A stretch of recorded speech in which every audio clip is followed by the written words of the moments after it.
Hello. Welcome to the Mostly Yoga Podcast. My name is Aaron. Welcome to the show.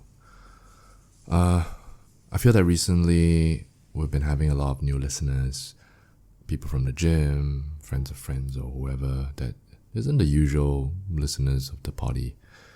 To you, I'd like to say welcome.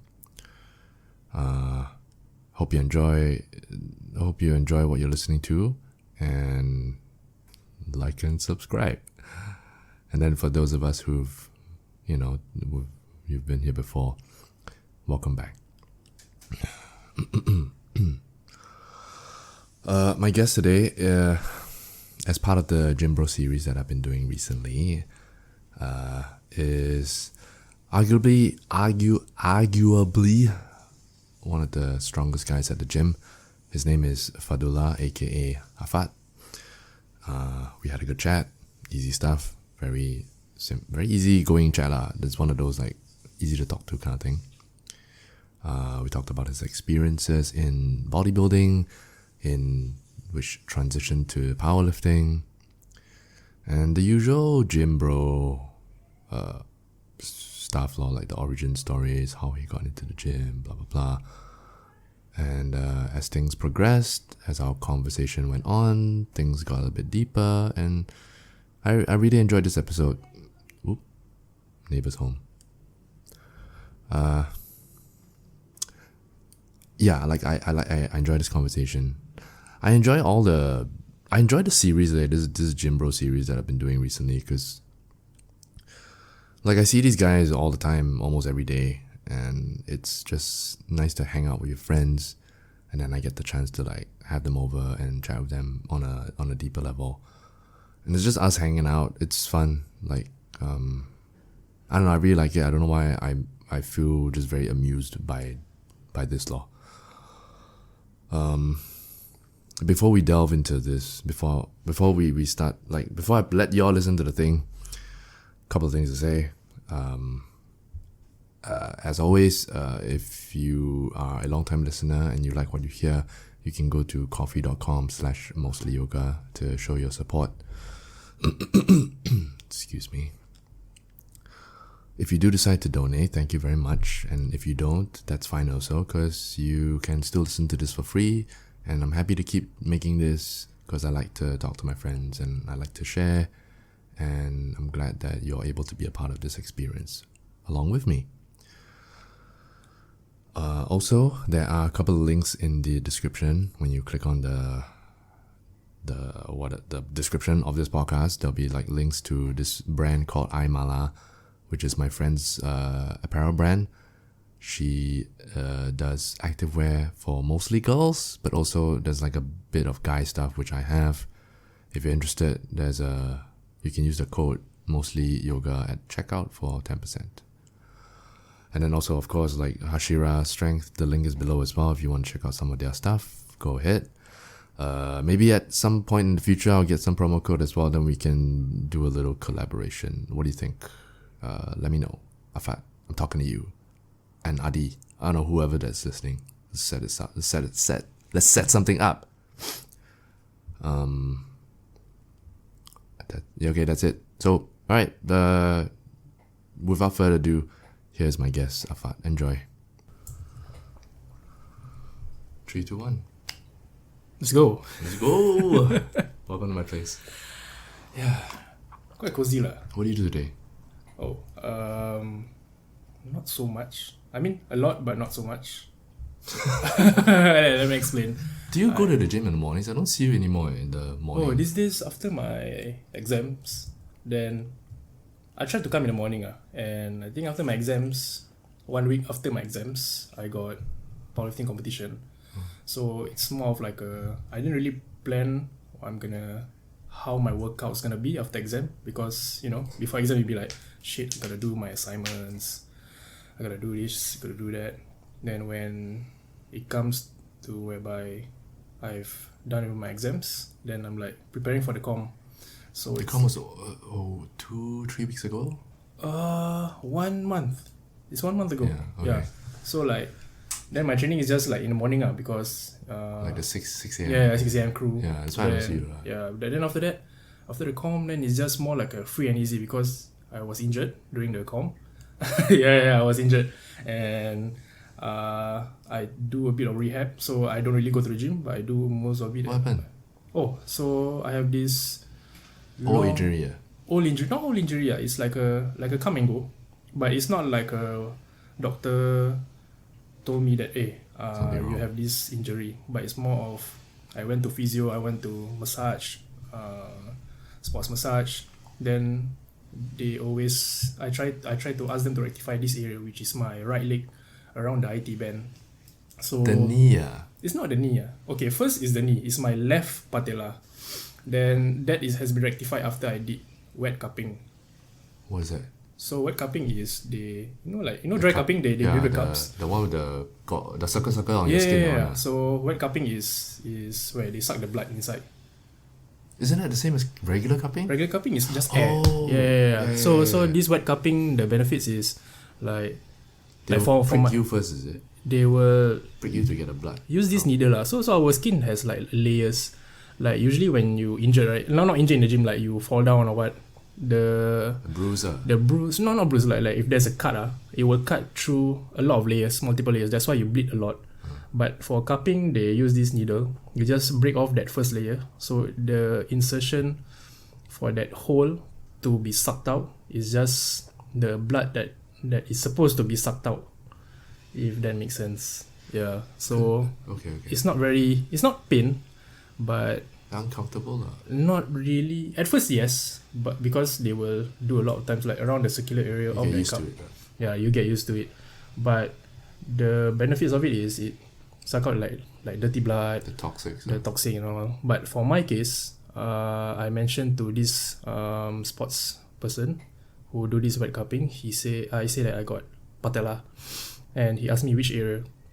So he do the needle at that knee area. And one thing about when you have like old injury or long-term injury, as and when you feel pain around the area, the blood will it's like a mechanism, like the blood will rush there to like, I don't know what is the term called, like the white blood cells or like healing lah. Yeah, healing, right? Something like healing the area. So over the years I didn't rectify it. There's a lot of blood there. So like I'm a Muslim, I pray, right? So when I pray I have to kneel down. So when I kneel down, my left knee feel very soft. I can feel that texture. Because it's bouncy. Yeah, because it's bouncy there. So there's a lot of blood there. Yeah. So when I do the cupping, right, that whole cup is full of blood.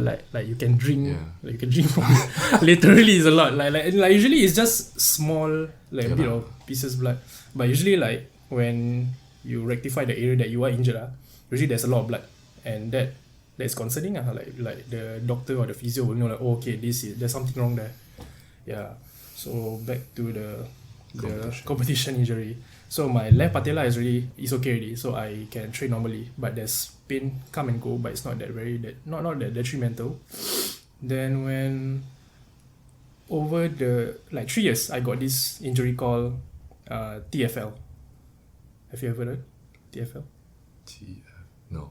Something ligament. No. It's kind of cool name. Tensor fascia latae. There's a latte to it.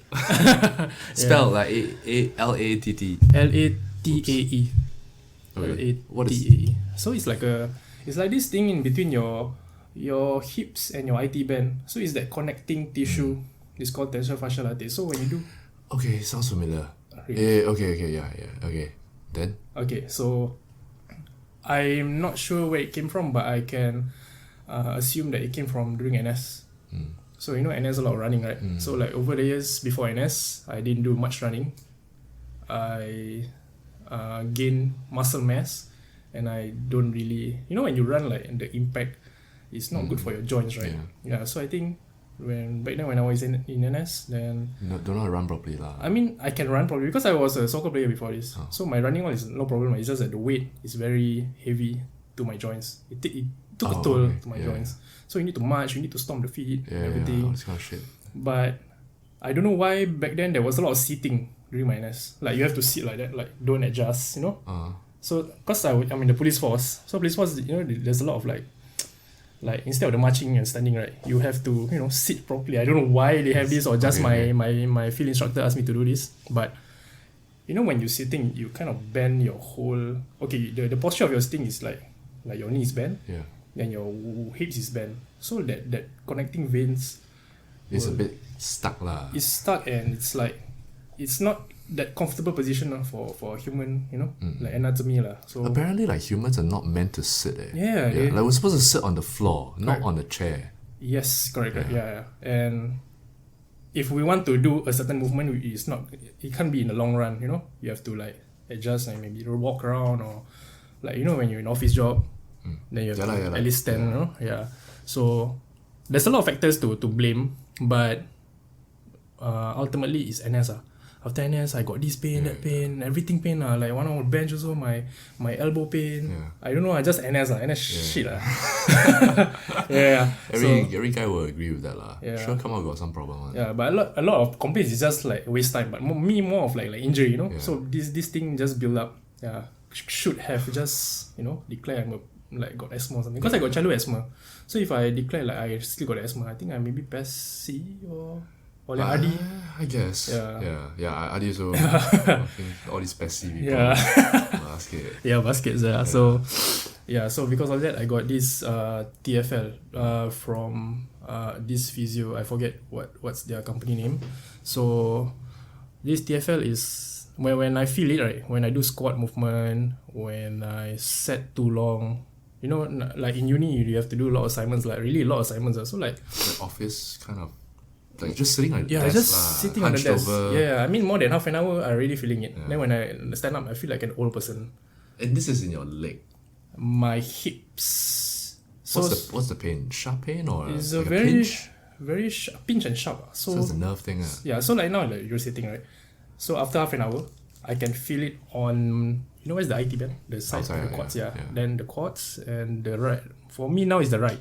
So the knee connected to my shins connected to my knee. Connected to the IT band and connected to the TFL.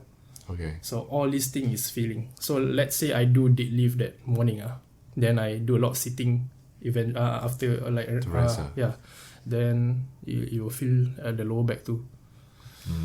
Very, very all the skin is like connected one. Yeah. But the TFL is the most painful. So you heard that in the competition? Yeah. So do you know how powerlifting works, like the competition and stuff? No.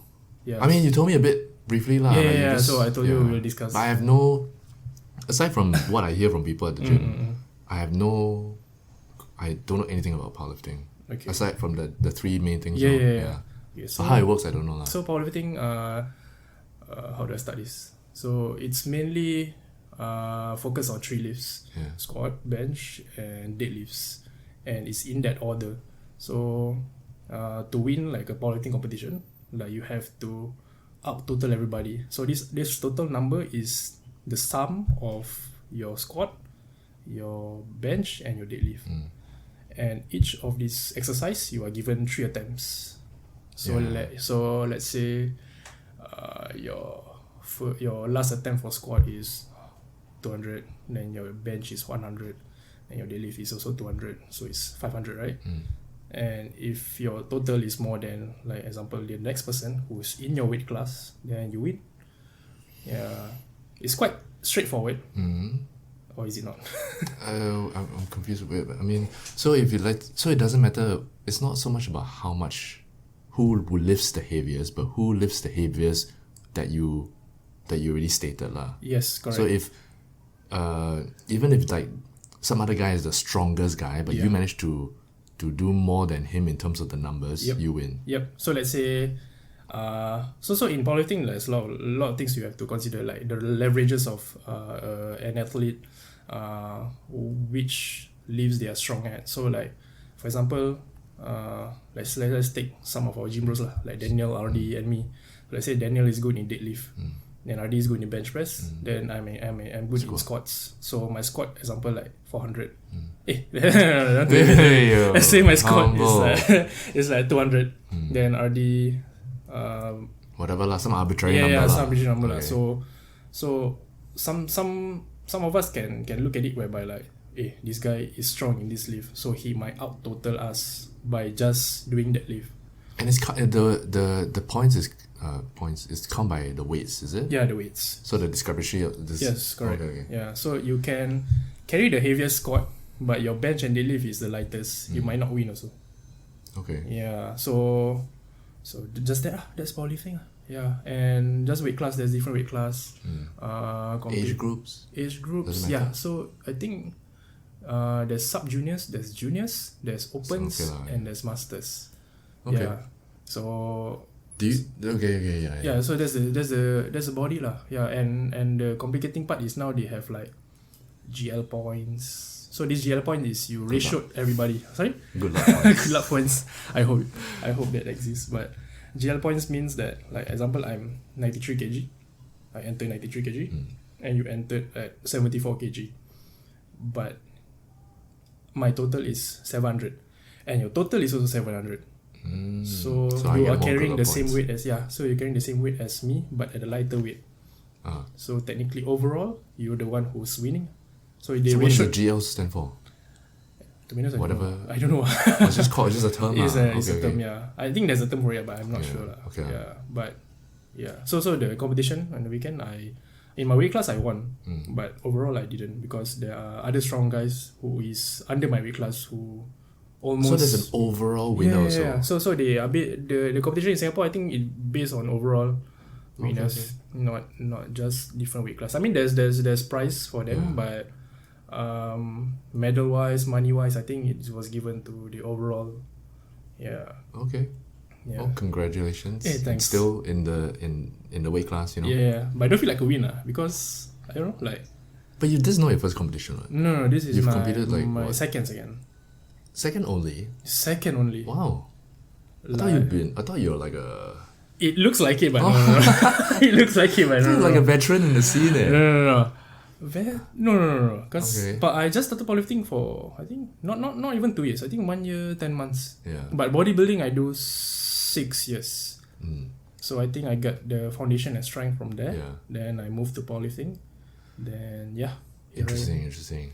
I feel like, I've heard this before. So, but like, cause when I knew you were the powerlifter. Like then I heard, I think Elson told me like, oh, you used to do bodybuilding. I was like, damn. Yeah. Where are all these pictures? Like I don't see these pictures. Like, where's that? You know? Kind of very conservative. I Yeah, don't show all this shit lah. Like but I want to see. Because there's a photo. I don't know if it's still. I'm sure there. it is. If it's on the internet, it exists. There is in the YouTube. Like there's a. Hey. Let's go. Okay, later. Yeah. So I entered a bodybuilding competition back then. Right. Where you have to wear thongs. Yeah, right. Yeah. So where's that picture?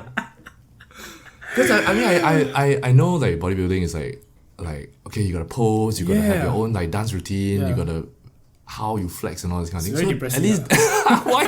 Very depressing. No. Because of the cutting. It's just the food the food, the water, then like the community. Ooh, boy, I made a lot of mental notes in my mind. I need to ask. Okay. So you did. So okay, wait. We've learned a lot so far already. I got a bunch of questions, but before we dive into it more, do you want to take out your bag or not? You feel comfortable? Yeah. Before we go further, just wait. Oh no, I'm hearing. I'm hearing like you studying left.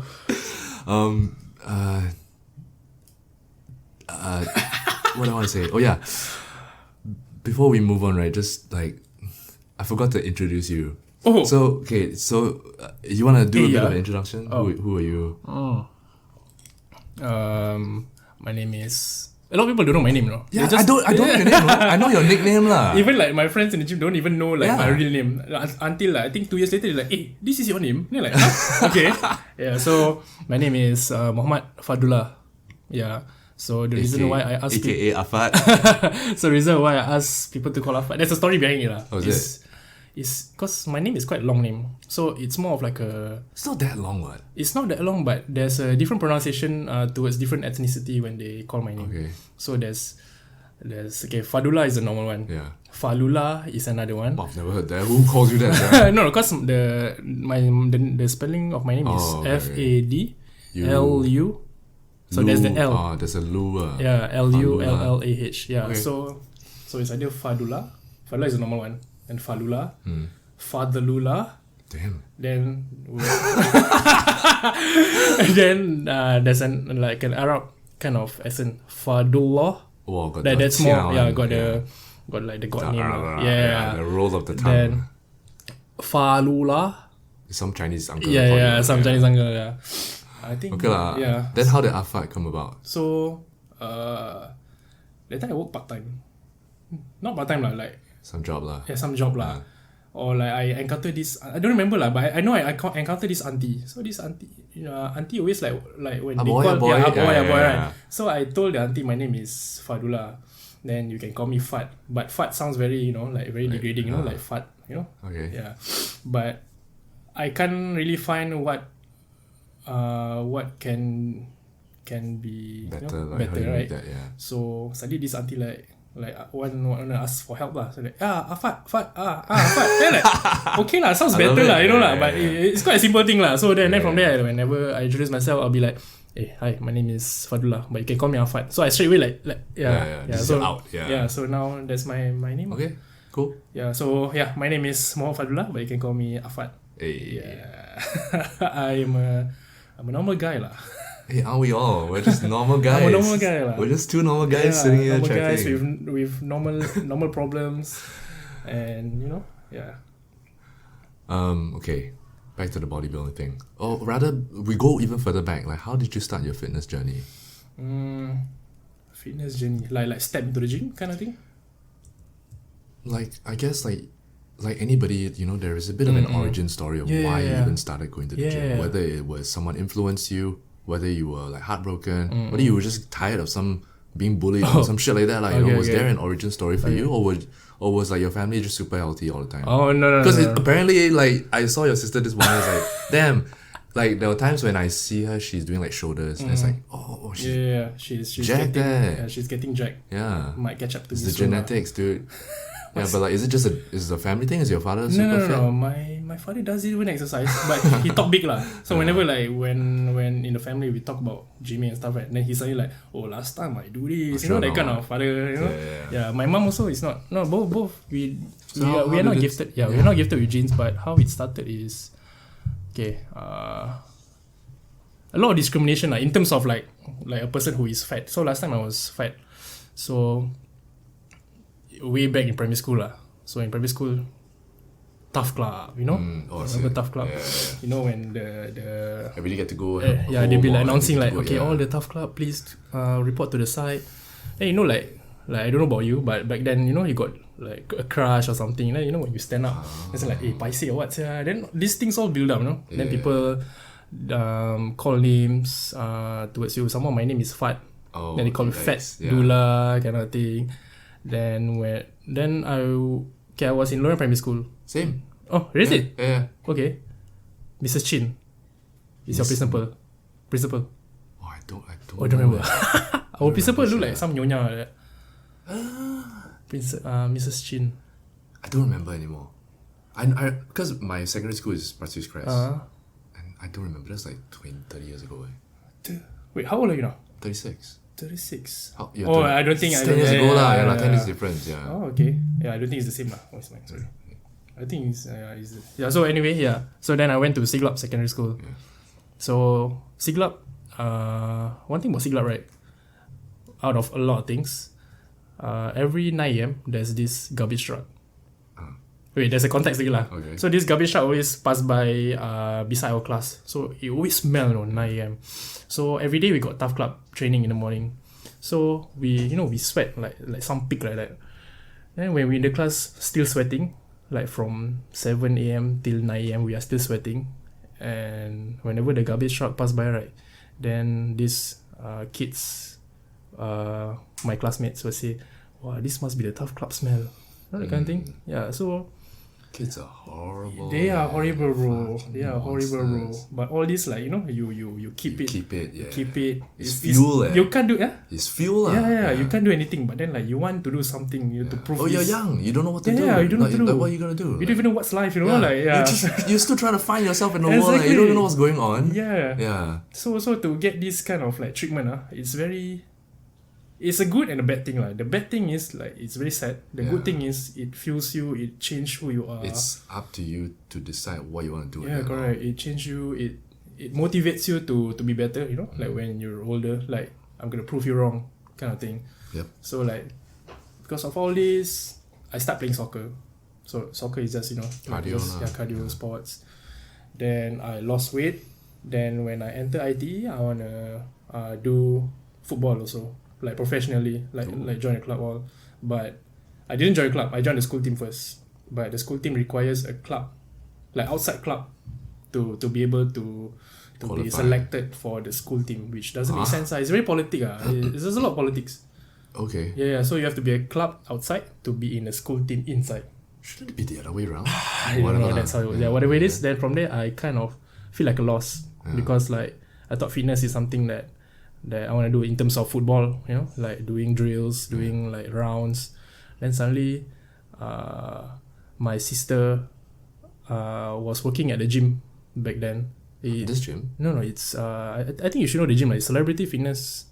The old Downtown East. I heard about it, but I don't. Not the old Downtown East. EHub. The EHub. Yeah, level 5. The same place lah. Yeah, the same place, but it's the whole. I heard about it, but I never went there before. It's a very good gym. That's what I heard. So my sister, being the extroverted. Shout out to Miriam. Yeah. Miriam. Isn't that her name? Okay lah. There's a different. I knew her as Miriam lah. Yeah, Miriam should be okay lah. But a lot of people call her Mariam. Ooh. Yeah. Okay. Yeah. So she introduced me to gymming, and from there the rest is history. Hey, so it was her. Yeah, it was her who pushed me to this. But she don't really ask me to do this workout and that workout. I kind of YouTube University. It's a great university. It's a great university. Yeah, that's where I graduated from. It's a very good platform to. It's just search something, then you just follow. Then from there, you learn yourself. There's almost no excuse to not know anything in the world. Exactly. With this, you tap a bit, you can find any information you want, and YouTube will teach you how to fix anything. So there's so many information to the point where it's too much. You don't know your hands internal, external. There's all these micro things that you don't know already. But for sure, you can learn. Eccentric, concentric, all this. So from there, but I was in when I started. It's only I think 1 year. I was experimenting. This is a good first year is always experimental. Yeah, this is a good. I think I might want to share. If any beginners is listening to this, you guys should go to this YouTube channel called Buff Dudes, BUFFDUDES. So I learned a program called Powerbuilding from these people. Then from there I gained a lot of mass. From there, the nutrients, I learned a lot. When to take creatine, when to take protein, and so that's kind of before I go to the competition, because I think back then I was 17 when I start gymming. Then I went to the competition when I was 19, so 2 years after. So when you were young, you were chubby, and then you lost weight. Yeah, I lost weight. How heavy were you when you were? I didn't remember my weight, but I looked like that skinny guy. Not skinny guy lah. Fit lah. Fit but fat. Okay. Got excess fats, but no muscle. No muscle at all. Okay. Then when you started building, then it became a bit more leaner lah. Did you lose more weight? It took me 4 years to look very lean. Right. Yeah, it's very long, very long, and with consistency. I really don't stop for that 4 years. Then you said 19 was when you went to compete. Okay. Yeah, so 2 years after I started officially, then my sister friend who is a trainer there, is open to because he wants to have a group of people to to mentor to mentor. So he kind of have me like the first person. I think the first person out of many to wanting to go competition and compete professionally. Then from there he nurtured me right here and there. Then I joined competition, but I didn't win lah. It's a funny story about this competition. This competition is called NABA WBFF. I don't even know what does that mean, but I think as long as there's this abbreviation called WFF, World Bodybuilding Federation kind of thing. So it's a good thing lah. So how are you gonna be at the top stage of bodybuilding, right? You have to kind of go through small competition who have this Build BFF, all this, build your portfolio. Then once you got like somewhat they call like a pro card. Yeah. So you must have like 2 pro card to go to like Olympia. Yeah. But this kind of dream is very, very unachievable unless you're doing this like really full time lah. And a little help. a little enhancement. Yeah. And so that's my first and only competition for bodybuilding. So I entered and I didn't win, but I got a participation medal. That's all. And the funny story about this competition is I signed up my name. I was lost because I don't know, everything is happening so fast. Like 2 years, started gymming, then people asked me to go competition, and I just signed up. Then later, I know 3 weeks out, there's a meeting for them to brief all these athletes. Like what are you gonna expect during the competition?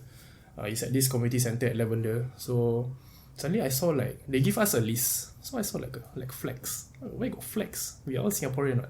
Suddenly I saw like Russian, I saw Malaysian, I saw Thailand. Like, what competition is this? You know, like my first competition, I thought I want to go like a local kind of competition. Then suddenly like, why suddenly like? Well, it's regional. Yeah, so it's like a Asian kind of competition. So only Asian people are invited, and they don't care about what age you are. So as long as you hit the weight class. So imagine. So there's some 40-year-old guy. Exactly 40-year-old guy. So I was the only young guy. I mean, me and another guy who is still like in our 20s. He's in his 20s. I'm in my 19. I'm the youngest. Yeah. Then the rest of is like 30, 40. So if you compare like the muscle maturity of a 40-year-old, 30-year-old who take enhancement and a 19-year-old who doesn't even know shit. I don't even know how to. How come you didn't know? Like how come? Oh, because like my coach just sent me, this competition is coming. I think you should sign up because we are on the right track. And okay, Oh damn. Like dumb fuck like that. Like So then I told him, I didn't know that I entered this competition not knowing that there's like different countries. Then he was like, just go, that kind of thing. You just there, just go for experience. I mean, you have to win lah, but then like just go for the experience, and that's what happened. And this is where I bring in the community. Oh yeah. Let's hear it. Yeah. To me, it's a very toxic community. Like the people or the organizers or what about it was toxic? The culture? The culture. Which is strange because gym culture is very healthy. I love gym culture. Okay, gym culture is good until there's rivalry. Yeah. Right. So this rivalry is just like they call it orang lama lah, like old. Oh, it's kind of like bullshit. Yeah. Okay. So it's like you just imagine like MLM. So if the top guys are these guys, and of course they have their underlings. Yeah. So these underlings will train these people, and these people will train these people, and these people will train these people. So whenever you're some outsider. Yeah. So whenever I'm I'm under this guy, then somebody else will ask like, who's your coach? Then I'll say this guy lah. Then they got rivalry. Then they don't like because my coach is under this guy, and this guy is under this guy, and this guy is under his enemy. That kind of thing, like to me, like, chill lah. Just like, what are you talking about? Yeah, exactly. The fuck? Like, there's a lot of things to worry about, and you worry about this shit. Yeah. So one particular incident is before I step on stage, there's this guy who is the MC. He's not really the MC. He's just like ushering the bodybuilders to go to the stage and stand where you're supposed to stand. Not gonna say his name lah. He's quite an old guy lah.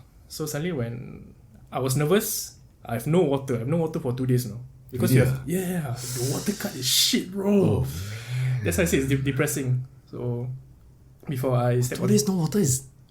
Yeah, so I was given like a cube ice, 8 hours after not drinking water, and 1 minute before I enter stage, they gave me grapes. So this like ice got water a bit, then grape also got water a bit. So the reason behind it is they want you to keep leaner, as dry as possible. You have to go tanning and all this. Yeah, I have to go tanning. But I don't go tanning lah because I got no money lah. 19. So then like what, you just rub? Or you don't care? Yeah, just rub oil. There's this like package of oil, then like I just buy, then like my coach just apply to me. It's not natural, but but it's like that's what they do you lah. gotta make do lah with what you have. So before I step on stage, this guy was like, "Hey bro, where the hell is your shoulder?" Then like so when they say that, they what they mean is like, you're not strong enough. Didn't you work your shoulder properly? how are you gonna win? Something like that. This is the MC guy. The MC guy. He announced it to No. He was like, cause at the back there's a lot of competitors. So I'm the next one to just taking the piss lah. This guy. Yeah. So he's like, announcing to everybody, like, hey, where's your shoulder, bro? Do you even work out? You know, that kind of thing.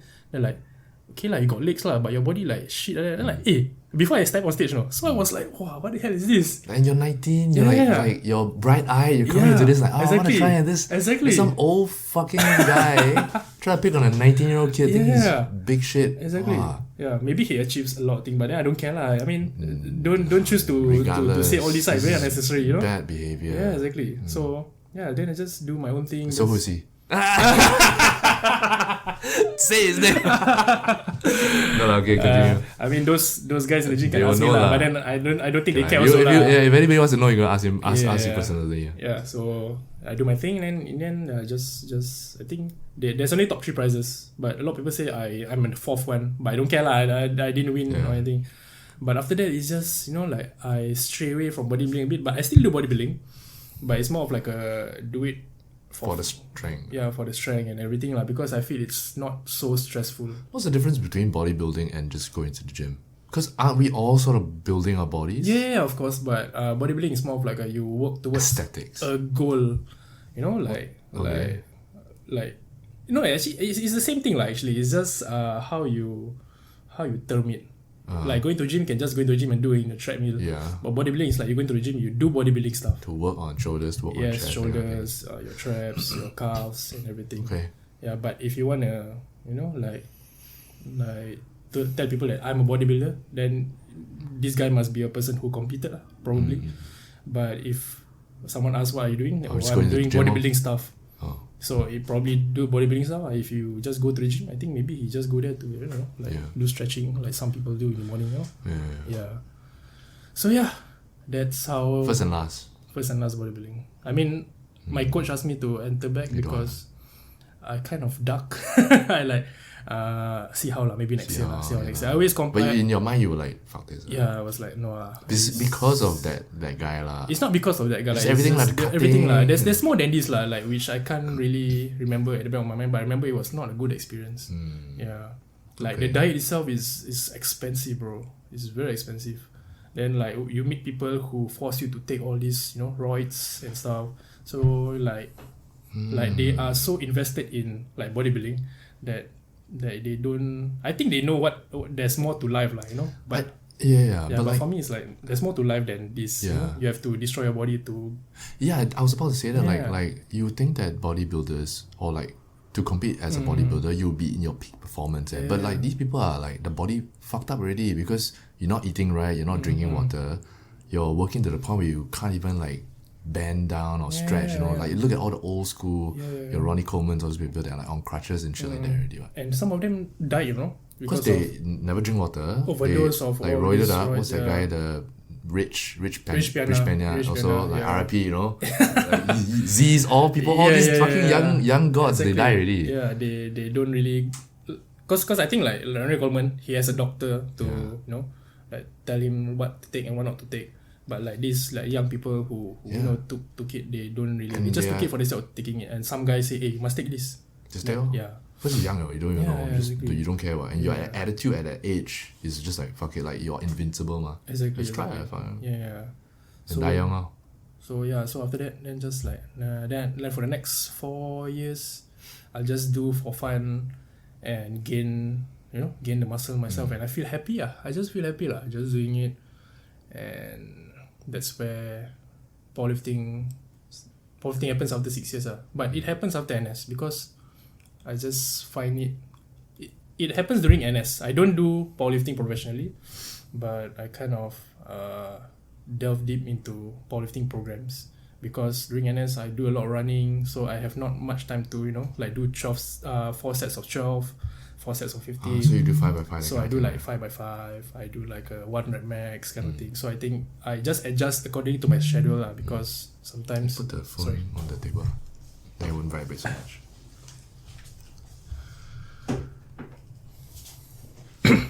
Yeah. So yeah. And then you started powerlifting 1 year ago. Was it also just people from the gym that sort of influenced you? Not really, because Actually yes, but it's more of like my own choice. Yeah. Like, I feel like I'm not getting older. Yeah, I'm not getting younger. I'm only getting older, and I feel like I'm not doing enough in my youth in terms of not the fun aspects, but like what I'm doing. You know, like The goals are a lot of people say I got so much potential in doing this and doing that, Right. but I'm not utilizing it properly. So like That's true. it's just a self-thought lah. Like, why not just try it out? Yeah. You never know, you know. That's And true. at that moment, I'm doing like HASHIRA. Yeah. Yeah, so it's a good platform to gain exposure with the potential I have and to put it out there and kind of promote It sort of makes sense. Yeah. Like some people, I guess, when they like have certain gifts, whether it's like an ability or a skill, Yeah. whether you're good at singing or whatever fucking shit, right? And let's say you have genetics and then you work towards it and you have that power to power lift, and why not, you know? Yeah. It seems like it's already meant to be, ma. Yeah, correct. And then So from there, you branch out to other stuff Yeah. like the HASHIRA and it's stuff. not like a loss or something. Like I mean, still young, ma. Just do. I Just mean, do it lah. I'm still schooling. You and can afford to make mistakes, right? You don't have not so much responsible. Yeah. So just do what you can while you can. That's true. Because after that, confirm you'll be like, should have done it back then. Yeah. Yeah. Which is the worst fucking feeling, to Yeah. think back and like, oh, I should have done it. Yeah, like, yeah. and everything was sort of like pushing you towards it. Okay. And you didn't take that opportunity, you know, like Yeah. like what I learned lah in like life kind of thing. Right. Like any opportunity, like good opportunity come to you, just say yes, and naturally you will work towards it, even though it's not gonna be a good thing or a bad thing, but at least It's a you're learning doing. experience. Yeah, it's an experience that you can share it with people also, and people Right. can learn from it, and they can make better decisions in life, you know. So that's what I feel like why I start powerlifting. Just do it lah. Like people ask me like, just do it lah. Then I'm like, okay lah, just do it lah. Then from there I self learn. You know, same like YouTube University, Yeah. self coach. That's one thing about self coach. It's very very hard. Like you are only accountable to yourself. Right. So like some days you come to the gym like, you're supposed to do this particular set. Then you be like, never mind lah, just go lighter lah. Just feel like, you know. Yeah. Then that's just the working out aspects. But the food aspects, you'll be like, never mind lah, nobody gonna see, nobody gonna know. I mean, I just eating like this piece of chocolate. How bad can it get, you know? So it's very hard lah. And that's where discipline come, you know? That's the thing with the power of the gym, where I've never really, I've like think about it, like I've never met anyone who works out every day with a weak mind. You know what I mean? Because you build your body, and in turn you build your mind, ma. To have a certain physique, you need to have a certain level of discipline, which means not fucking around, doing your sets, not binging on food or alcohol, just staying on the path lah to what you want, ma. Showing up every day even though you're tired, showing up when you are busy or you didn't sleep well, it still requires a certain amount of mental strength. Yeah. And you can't have the body that you have without having a strong mind. Yeah. Yeah. Yeah. I think like for all men lah, like we have to have this lah, right? Bro, I resonate with this because like coming from a yoga background, right, where it's a little bit more feminine, and like I guess I also would like I'm not very close to my dad, so I never had that male role model of sorts. Okay. And then and as a guy also, I've always sort of been searching for it. You know, you're always trying to find some superhero father figure to guide you. What? Yeah. And I think I only realized this when I started gymming, where I started hanging out with more guys, and I started to learn the traits of what it really takes to be a man, Yeah. and not like yeah, I am a man. I know how to be a man, because of course, but like the principles of what it requires, you know, how you need to have strength, how you need to, and not just like physical strength, mental strength. So all this is important, because at the end of the day, you're a man. You need to. There are certain rules that you need to uphold. Yeah. You have to be able to defend someone. You have to be able to protect someone. These are just biological traits that as every man you need to have. You know, and people count on you, whether you are a father or not, or whether you are. If just some stranger on the street is in trouble and they look around like, oh shit, bro, hey, I need your help, and you're the guy. It's up to you already, what? You can't run right? away. You can't run away, what? It's not whether you are responsible or not, but you are. Just as a man. Like society look at you like, oh, you shouldn't run away, you should help, you know? Yeah.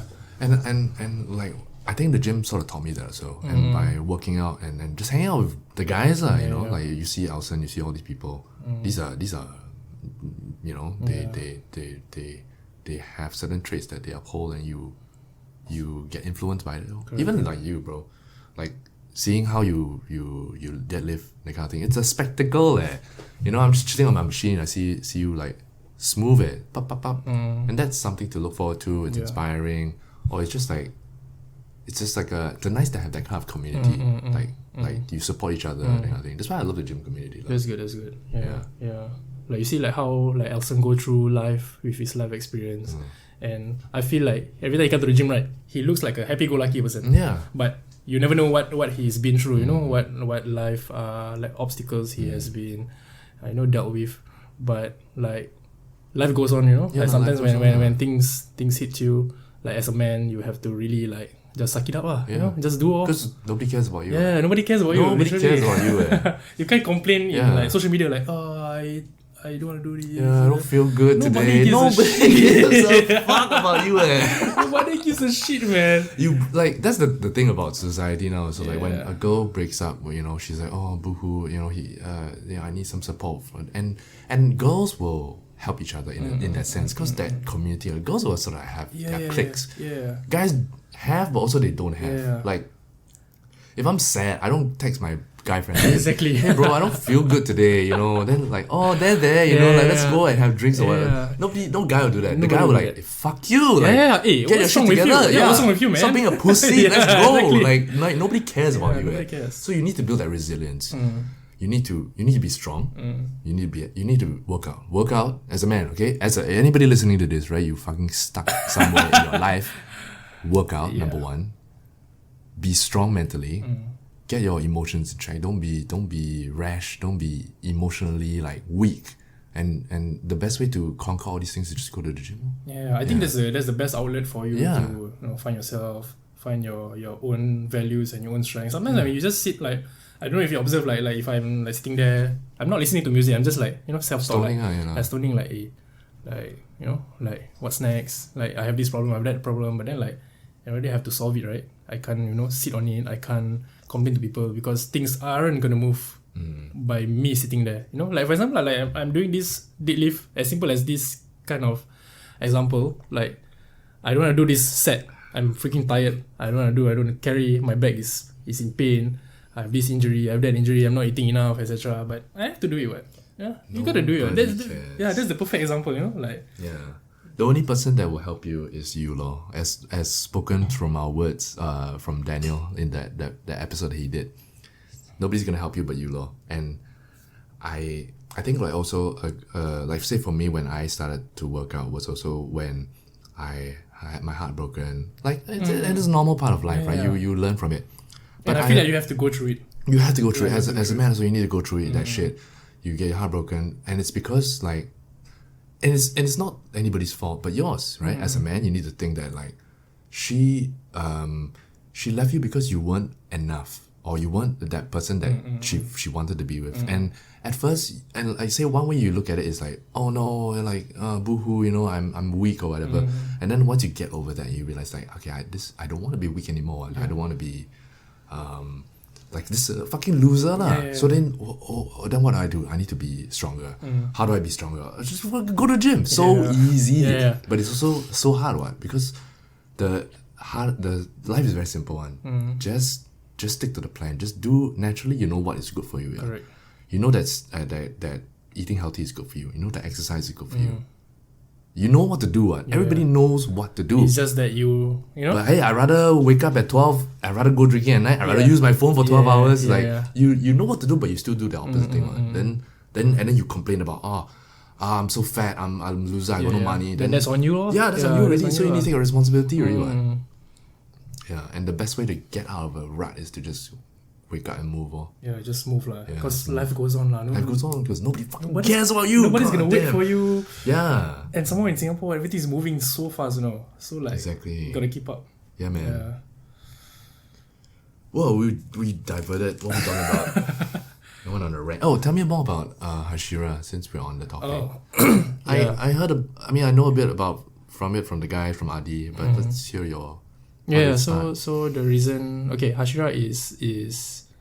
Wait, how do I start this? Okay, the reason why I start HASHIRA. Okay, I'm not like a founder or anything lah. I discussed it with like RD and Trevor, about starting like an apparel business. So I have this idea whereby like like back then when COVID, right? Like I observe a lot of people doing like online business. So I see like an opportunity like, because we are in this, you know, like kind of industry, like powerlifting industry or bodybuilding industry, and you know, for you to go gym you require to wear clothes, right? And like a lot of people are using like Gymshark, using like Alpha Lead and all these brands. So the way I see it, like these brands are very Premium lah. very premium and very generic lah. Like what's the material? That Gymshark material. Spandex? It's a mixture of spandex and polyester? kind of thing lah. Yeah, so it's kind of like a basic beach kind of thing lah. Yeah, but they are doing well lah, of course. But like our brand is more of like for people who feel comfortable to wear it when they go to the gym. You know, sometimes like when you see someone wearing like this luxurious brand like Lululemon and all right, then people feel like, wow, this we look at it like should we be like that kind of person? Like our observation towards these people who wear this, like is that like it's become a lifestyle. Yeah. Like, you know, like, oh, this person wear this means he's that kind of person. Yeah. Kind of thing. So it forms like a segregation and like, you know, like a separation between like these people wear this, these people wear that. But for us, it's more of like a you wear this in terms of your own identity. Yeah. So we are trying to create that apparel, like that brand awareness. You know, like you wear this kind of apparel because you feel comfortable with it. You feel like you're yourself.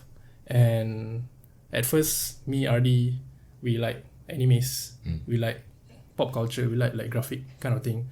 So we usually go to the gym, we wear like very graphic tee, like we get from Shopee and stuff, like a Marvel shirt or like a pop culture shirt, which portrays a lot of like pop culture graphic kind of art.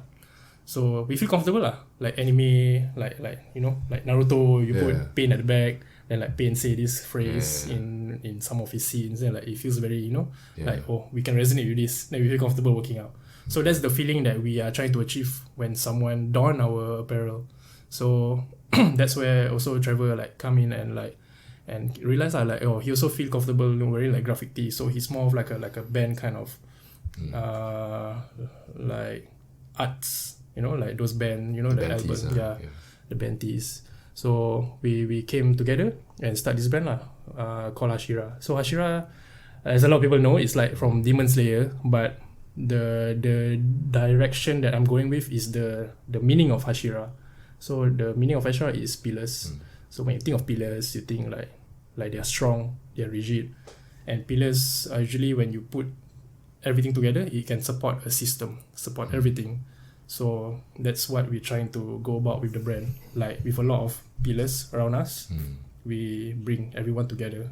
Like we don't care who you are. Like, oh shit, what happened? Oh, okay, there we go. It's still on? Yeah, okay. Yeah, so we don't care. Hey. Can I? It's just getting old. Oh, yeah. Please.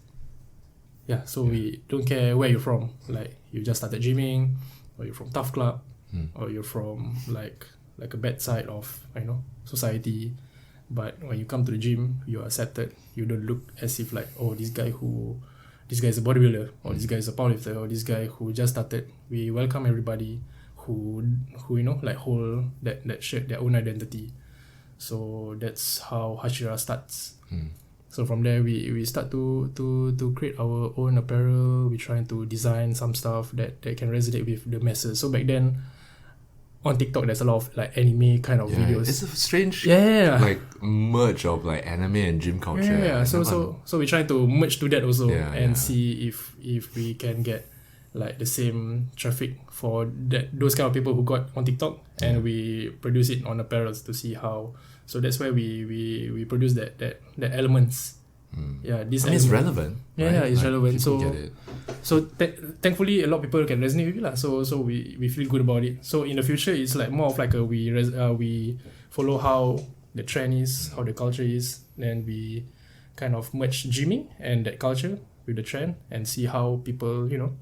So whenever they wear it, they feel like they can resonate with it. They can feel comfortable with it. And also I think a lot of people now like to wear like oversized cotton, you know, the slipper build kind of thing.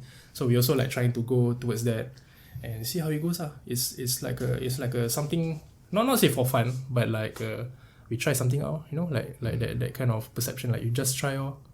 Yeah, you never know what might happen. Yeah. Yeah, I mean, like it's like it's just the foundational stages right now. Like you're just sort of figuring things out. This is a new thing, and then slowly, low. Yeah. Yeah. And I think we have sponsor the competition they're in. We sponsor them with vouchers for them to use when they buy our stuff. And also we have another competition in 6 weeks. We sponsor them also. Yeah. So we are working on that, me and RD. Yeah. Okay. So that's about it. Yeah, just slowly get the name out. Yeah. I guess. Yeah. Like I have some friends also that listen to this podcast, and then they were asking me about the HASHIRA thing. Oh, okay. So like, you know, slowly making waves. Yeah, you never know. Yeah. Yeah, but it's very hard lah, cause I just graduated. Yeah. So the adulting is coming. The adult life is coming for me. I starting my full time next week. So I don't know how my cumulative stress is gonna be. 9 to 5, that kind? Yeah, 9 to 5. Yeah. Monday to Friday. And yeah, it's at Jurong. Why? What the fuck? Both end lah, bro. Yeah. Oh, So it's a new kind of environment and new kind of schedule I have to put inside my busy schedule. So see how it's gonna be, but let's try out. Just try out. Yeah. Okay. Yeah. Okay lor. What's your split now? I think Elson sent me a PDF of your split before. Oh, okay, yeah. So but it's like a powerlifting Oh split. yeah, one thing about HASHIRA also, back then we were also trying to delve deep in programming. Yeah. So a lot of people in the gym, this is just word of mouth, like ask me like how do I get my physique and stuff. So before I do powerlifting, I do power building, and I've been following. What's the difference? Powerlifting is, you know, like you the master the movement. Is all on the tree, and if you do like accessories, which is like the dumbbells Whatever, or the it's more of like working towards the movement. So that's power building. That's powerlifting. Oh, okay. Power building is more of like you maintain that weight that is like RPE. Now you know what's RPE? Rate per exertion. No. Yeah, so RPE, a scale of RPE is how you see it. Like, for example, you do bench press, and you do 10 reps, and you feel like you can do one more. Right. So that's your RPE. 10 RPE. Okay. If you can do 2 more, that's 9 RPE. Why 9? Why 10 minus 2? So 10 is the maximum. Yeah. So if you can't go one more, that's the maximum. Oh, so the 10 is just a benchmark number. Yes, correct. So you can do 15 reps also. Okay. But after the 15 reps, if you cannot do one more, so the gauge is that is your 10 RPE. Okay. You understand? No, but just continue. Yeah. So okay, I start from the bottom. So you, for example, you But carry, I mean, I don't have to know the number. Yeah. But what's the concept of this? to know your strength level. So let's say I can do this, and then that's the 10 RP, and then from there, if you that's your max, your max kind of like effort for that particular weight, right, for 15 reps. So let's say you want to go 1 rep, and you can only do 1, and that's your max heaviest weight for one rep. One rep max. Yes. Okay. Yes. So power building is you go around 8 to 9 RPE, which means that you can either do 2 more or 1 more, and you do 5x5 for compound movement, and for other movements you do 12 to 15 reps. What's the benefit of this? So you are gaining strength and muscle at the same time. Like for powerlifting, right, you are going towards strength. Yeah. Not only lah, but more to strength. They both come hand in hand, but then one more than the other. Yes, so strength and the movement. But for power building is you're doing like a bodybuilding, but you're doing a heavier kind of like you do more compound movement, and that compound movement is you helps with the powerlifting. Every sets you maximize it, but not maximize it whereby you cannot do one more. There's a science to this. There's a science to it. You can read it up, but like I can't really give you the science to it because like it's very intuition at this point. I get it. You can ask Fadlullah. Fadlullah like to talk about this. He's talked about this before. I've heard the science behind it, and it's so in depth that like you really need, like when I first started working out, I thought like I just just show up every day. I show up. I should be still better than like not showing up. Then I go there and I don't know what I'm doing. I'm throwing around kettlebells. I'm doing like that clean and swings. And then I was like, why? I've been doing this for a couple of months. I don't feel any stronger. And then I need to find a plan, because I went in and it's like, what the feel like doing today? Or I just do full body every day. Then you need a plan. We need like legs today, chest today. You need to have your split. Then you study, okay, which split works for me, or how's my schedule work. Then you study that. Okay, now I have my split. What do I do for each exercise? And then I have my plan. I go there and like, I don't even know how to use my machine. I don't know how to engage. I don't know how to connect the mind-body connection, which comes with experience, comes from seeing how people do it, and just after a while you get the hang of things. Then afterwards, like, okay, maybe I feel better with this instead of that. Then you switch things out. You switch here, switch there. I keep switching. Like, it's fun lah. It's fun. And then like once you have that down, now I gotta work on my diet. So now I have to think of my macros. I think my number of protein. Stressful, then afterwards when you want to go compete, okay, wait, now I gotta do my 10 RP or some shit like that. Like it's a whole thing lah. So as long as you keep into like focus in one, then I think it should be okay lah. Like you mentioned like what exercise to choose. I mean the good thing is you have a plan. I found my sweet spot now lah. Okay, that's now good. Now it's PPL and Arnold. Okay. So at least I get like a dedicated shoulders and arms day, which is what I want for the aesthetics. So I want to have the Dorito. Like me and I think Fadil, because Fadil I think he do Olympic lifting. So we are very technical in the sense like how, like, because it's all about longevity, like example we have to be at this weight and carry this weight and this amount of reps at this week. So let's say we start today, so make sure while we're doing this program, at the end of that program it works lah. It has to work. I mean not it has to work, like at least there's some benefit to it. If not, it's just gonna be a waste of time lah. So that's where like every reps, every session is where whereby we be like, okay, this feel like an RPE 10, so we have to scale down a bit, because you can't go maximum every day, because that's not the way lah. That's not how it works. So you have to like slowly build up, then rest, then build up, then rest. And if you need to switch a bit, you switch a bit. But I think Fadil now doing some program from online. That time he got explained to me lah, which very very interesting lah. But like for me, my split is, because before this I self coach. Then interesting thing happened during my competition. So powerlifting you need a handler. So this handler will handle you. Like a ringman. That's that ringman. So unfortunately, the ringman requires a certification, like a coach certification. You can't be just some guy. Can't be just your friend. I didn't read about their terms and conditions, but then like you really need that guy who have that cert. So the only person I trust is a guy from my school. Shout out to Joban. He handled me at the last minute. So I asked him then to handle me lah. Then from there we talked out. Then he asked me lah, like I got potential and stuff. So why not? Like you go under me after this, and I will make you stronger to get to the goals that you want lah. Which I feel like it's promising lah. So now I got a coach. So Joban gave me like a program for me to do. But each week is catered, depend on what I did last week. So example, I give you this split this week. Then at the end of the week, you tell me what you feel. And what you feel that it doesn't work for you, and what you feel that it works for you. Then is there any pain, or do you feel it's difficult, or how's the stress, the cumulative stress and everything. Then from there, the next week will be adjusted according to what you feel. But he will tweak it a bit whereby you will make progress lah.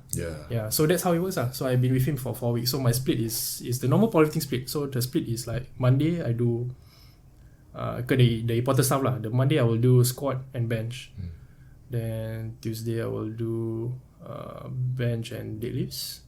Then rest. Then the next day will be squat and bench again. And then the next day will be deadlift and bench. But it's not like just that movement lah. So sometimes and then once in a while mix the grip, or switch the grip, or like switch stance, high bar, low bar, all these small things. Pretty simple stuff lah. But this is if you want to do powerlifting lah. But if you don't want to do, just do the normal split. I think if you want to follow the Elson the PDF he sent. So I looked at it. It's super complicated. It's complicated because like there's different like certain day you max out and then you whatever. Like I was like, what is this? Like I have to bring a fucking like file and go and like check all the boxes. I mean that time I think I gave the PDF to him and Daniel. So I think when I gave that to them, I was in the gym for quite often, so they can ask me as and when they don't understand. So if Elson can explain to you, I think it's good good enough. But like if I'm there, I think I explain better for you to. But like when I was looking at it, for me I wouldn't do that because like a lot of things that like I don't do squat, I don't do bench, I don't do deadlift. So already like no point you know what I mean? Like no point lah. Then like there's things that I want to work on that are not in there, and then like the timing also don't fit, like cause you rest on certain days or whatever. And also like each workout is like I think almost 2 hours. Yeah lah. Yeah. So I mean whatever lah. But like I like my I feel like I like my split now. That's really good. Like, work with what you can. Yeah. I like it, and like I also feel like not just that I like it, like it works for me, and like I'm excited to like today's shoulders, you know, that kind of thing. I like it that way. Yeah.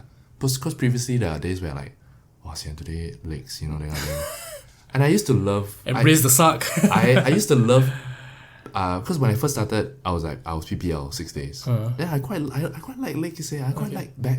I like everything. Like so fun. Then afterwards, I was getting tired. You know why it's fun? You know why it's fun? I think it's manageable. Yeah. Let's say you. Maybe. Yeah. Maybe. And then it became to a point where it was like it's not sustainable because I was doing 6 days and I was just starting out because I had time. So I was like, I'll do 6 days fuck it. Yeah.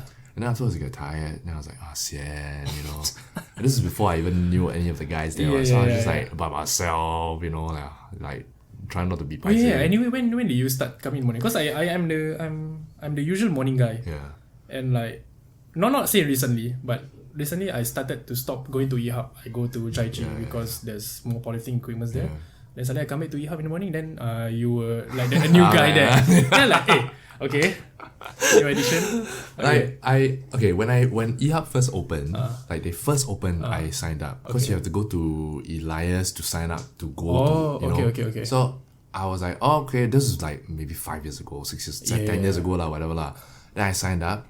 Because I was like, okay, I'm tired of being a skinny guy. I want to go and work out. And then I signed up for a year back when it was like super cheap because opening price one. Then I went for like 3 months and I just did kettlebells and because I didn't know what I was doing. Then I was like, I'm too busy. Fuck it lah. Okay, never mind. Then I never go already for like 7 months. Then cancel my membership. Then life goes on. I was doing yoga. Blah, blah. Then afterwards, life happens. I had my injury because I tore my ACL in jiu-jitsu. Then rehab helped, right? Then I was like, slowly gaining my strength back. Now I realized that I need to be stronger just because I was too I need to strengthen my body. And usually after the injury you gotta strengthen that area. Yeah. You gotta do more. So then I signed up again at the gym and then it was your sister who was there. She was the one that Miriam. Yeah, Miriam. Then I remember signing up and I was like, I told her I've been here before. I know where all the things are. I just want to sign up. I'm ready to work out already. Then I worked out for a bit, blah blah. Then slowly make friends, but also never really because I go in the morning all the time, so I see them, but I don't talk to them. Then once it's just slowly. Wait, let me guess. Who's the one who? Elsa is the one who talked to you first. No, Bruce. Oh, okay. But it's because I asked him, he was doing something like that. I was like, how does what does this do? So you slowly talk to people. Hey, are you done with this bench? Hey, what are you doing? Is this good for your what? Then just chat. Then afterward you fist bump, right? Hi bye. Like, don't need to talk. Don't know the name. Then slowly learn, join the gang. I think what happened. I know what happened. You observe Edward kena bully. That's like, I want a piece of that. I want to join this. Then I think started to be more friendly with them. And then I went off to Thailand for a couple of months. Then I came back. And then when I came back, then that one really initiate. Go join the gang. Yeah. Then afterwards, every day or every morning, fucking being rowdy as shit lah. Okay. Yeah, that was I think about a year ago. Yeah. Okay. Oh, okay. Yeah. Maybe more this year lah. I think this year. Yeah. Around January, February. I came back in Jan Feb. Then that was when I started to really I think that month I'm often at Chai Chee, so that's why I didn't probably. see you. Yeah. I knew who you were back then because I've seen you before. Okay. Yeah. But I don't like, you sort of know who is around, that kind of thing. Yeah. Familiar faces. Yeah, familiar faces. Okay. You know. Oh, that's one thing. Edward, right? I met the son. Last 2 days. Where? Just walking around? No, in the gym. Because you brought his son there? No, his son come at night. Huh? Yeah. How old is the son? The son? I thought it's just a... No. That's a teenager. No, teenager. Wow. No finding job. Yeah. So the funny thing is when Edward with you guys, he will get bullied. Yeah. But you come to me, he didn't get bullied because I think I'm a nicer guy than you guys lah. I didn't take advantage of old men. Hey, don't care. You deserve it. Actually, he deserve it lah. You deserve every moment of it. Yeah. So he told me, hey, Afat, my son you know my son right? Zidane. Yeah, I know your son. Hey, the son, the name is Zidane. Yeah. Quite cool. I thought it was just referring to the actual Zidane. Yeah. But he doesn't look like a Zidane. I never seen how he look like. So they say, oh, my son look up to you, and all this. Then who the hell is your son? Then suddenly he show picture like, oh, I never seen him before. Then suddenly, a few days ago, I come at night. Then, hey, you know who's Edward? Then like, yeah, I know Edward. Oh, I'm the son. Then like, oh, hello. What? Yeah. It look like him or not? He wears specs and a cap. So like that kind of like, like very, like you kind of hide most of your face. Some Chinese guy lah. It looks like some normal guy lah. Fit? Or still trying? He, okay lah, it looks like still kind of fit. Yeah. How old is he? I didn't ask but now he's finding job So probably finish army. No, he never go army because he's PES F. So wow. I think PES F you can choose either you want to go or not, right? I don't know. I don't know. I think that's what he said lah. Then he said he chose. Yeah, he opt for to not go. Of course. Yeah. Of course. Is it even a choice? So technically he skipped the 2 years. So now he's finding job. I think that's the last conversation I had with him lah. So yeah. So at least 18, right? Yeah. I guess so. Oh. Yeah, but then I see him like, hey, I know your father. Yes, yeah. And I saw him in the morning, and I saw what happened. That's all lah. I'm just gonna stop it there. Yeah. So the morning guys are fun people lah. Yeah. Usually, used to be more than. I know. I think you heard from them. I've heard from them. Some of the guys I've seen before back in the day as well, but back when I didn't know them lah. But I like travel with people. I know of him, seen him before, but I never spoke to him before lah. I think he now like busy with work and life. Yeah, that's why he's not there. Yeah. Then Nicole and some other few people. Yeah. She's working at the Riverville. Yeah. Take over Daniel went out. She went in. Yeah. She look like a bit like apek lah. Is it? I don't know lah. Like me, I always work with her like apek lah. Yeah. So then got a few people. I think Elson got talked to you before. Yeah. I know the name, but I also don't know the face. Yeah. I wish I can come morning again lah, but now still adjusting. I mean, we'll be there. It's better lah morning, Yeah. It's the vibe is different. Like sometimes when I teach at night, when I go to the gym at like 7 p.m. or some shit, then it's like, wait, you go at 7 p.m? No, like when I go and teach the class at night. Oh, the club. The yoga at night. Oh, okay. Sometimes I'll cover. Okay. So it's sometimes on Saturday mornings. That's why remember you saw me there, what? Like Saturday morning. Sometimes like there's I know. There's a class, right? But then I didn't see you. I don't think you saw me teaching. Okay. But I've attended before, and then I come out and then I see you there or some shit lah. Oh. But it's one off lah, right? Oh yeah. Then Thursday nights. So when I go at night, then like I have to be. Are you gonna be in later? No, not today. Oh. No, not today. Because I'm going gym later. Yeah, not today. But you see lah, right? At 7:30 there'll be a class. What? Like every night there's a class, some Zumba shit or whatever, right? So Thursday is the yoga one. Sometimes I'll cover. And then when I go there, I was like, I don't know anybody here. I mean, sometimes I'll know Delvin. Maybe like I'll see a few familiar faces. No, Daniel come in now, right? Huh? No, Daniel come in now, right? Because last 2 days. I think so, but depends on his schedule also. Like, it's not like a fixed timing because he doesn't. Actually, I don't know. Last 2 days I came and like. He's there. Jerome. You know who's Jerome? Yeah. No, I heard this name, but I don't know how he looks like. Good friend lah. The one that shared the locker with him lah. Yeah. But I don't know who is he. So I asked him, Daniel was here just now. Like, Daniel come in. Oh, then I remember he switched job already. Yeah. Then Fadil was also there. Yeah, Fadil was every time there. He was there, and he's the cat. He's there socializing with people. They're like, hey. He's the king of the evening crew. Yeah. Yeah. He's the king of the evening crew. He's the king of the evening crew. Come and like everybody come and talk to him. Confirm they have this competition outside like, hey, got this one guy every time at night, Fadil. Got this one guy every time at night, Fadil. Sure, man. I mean, if we talk about this shit, the show people talk I think he should be like a issues agent or something. Because he's good in talking. He's good lah. He's good. He is like a liao. He has information to share and he's open about it. Very extroverted kind of guy lah. I wouldn't say he's extroverted lah. He's not like going around like you know. But he's like, you talk to him, he'll talk to you lah. He's very easy to chat with. Yeah. Very comfortable also. Yeah, very chill lah, chill guy. Yeah. Sometimes I see him like, you know, because he lives next door. Yeah. Oh, Fadil lives next door? I mean, not next door, next block. Oh, okay. Yeah, next block. Yeah. You know. Oh, we talk a lot. Yes, yeah. Easy stuff, right? Yeah. I think I love it. It's chill conversation. You and Adi were thinking of doing one, right? I heard. Oh yeah, we were for HASHIRA. For HASHIRA, but then like not entirely talking about gym and stuff lah, but more of like a. I actually don't know. We don't know. What did we talk about today as well? Just talk shit lah. Yeah. So we kind of know. Yeah. Kind of. But your concept is more of like a yoga kind of thing, right? It started out as a yoga. Like you know Joe Rogan, the podcast. So I listen to a lot of him, and I like his style where it's just him talking to whoever he wants to talk to. That was the concept. Then when I liked it, and I have interesting conversations with my friends. So I was like, okay, I'm gonna try and start my podcast, but I didn't have a direction. I was just gonna call it the Aaron Show. But then, who am I? Like, who's anybody gonna listen to, right? Okay. So I needed a niche. Okay. And then back then I just started teaching, so I had access to all these teachers, and most of my friends were yogis anyway. So then I started to talk to the yogis. So I was like, okay, I'm gonna do that. But then I don't want it to be a yoga podcast.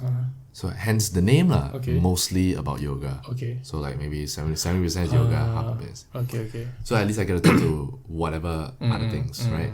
So yeah, okay, first few episodes, you know, when you hear back on like episode 1, I'm like, I don't know what I'm saying.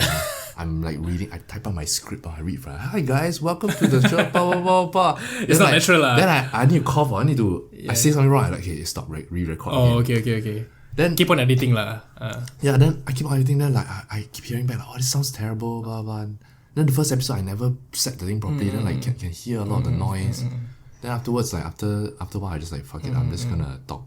If I mess up, I just like, I just like, well, okay, anyway, I just I think people like it when it's raw, yeah? Yeah, it's like, that's what I want to keep it that way. I want to keep it authentic. I want to keep it just talk, talk. And after a while, you don't know that this is here. You know, it's just you and me, we're just chatting in this room, right? Yeah. That's what I like about it, where like certain other podcasts is like, okay, hey, today our guest is Afat. Welcome to the show, Afat. Tell us about your stuff. It's very radio kind of thing. So like, what? Give us 3 of your best workout. You know, kind of fucking shit. Like, it's not just that. You know, then you're there also like, okay, this is fucking like lame questions. Like, I don't care. Nobody cares about like what's your favorite fucking like music that you listen to. Yeah. Nobody cares. Yeah. And to get to the point where it's interesting is where you just have to let things naturally flow. Like, I have a bunch of questions, which is generic questions. How do you start gymming? Blah, blah. But then the more you share, the more I like, oh, this is something I want to know. Then we divert, right? And then here we are now. Like, and then when you think back on it, what do we talk about? We talk about whatever we talked about. Yeah. Some things people know, some things people don't know. Like when we say some inside joke, nobody knows. Nobody knows what happened in the morning. What we do that word.